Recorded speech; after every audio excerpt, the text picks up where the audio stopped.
Yes, good morning! Another blessings! Ayun natin ang reaction food. So, ito na. Wow.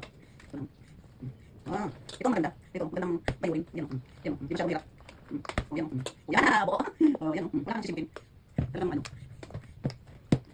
Ito. Hindi siya hirap bayuin. Yan. Yan.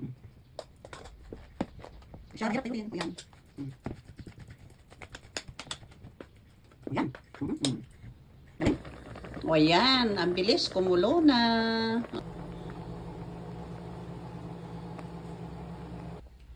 Ito na, luto na. Palamigin lang natin. Tapos mamaya, ilipat na natin sa isang malinis na lalagyan. Yan, salain muna natin mamaya.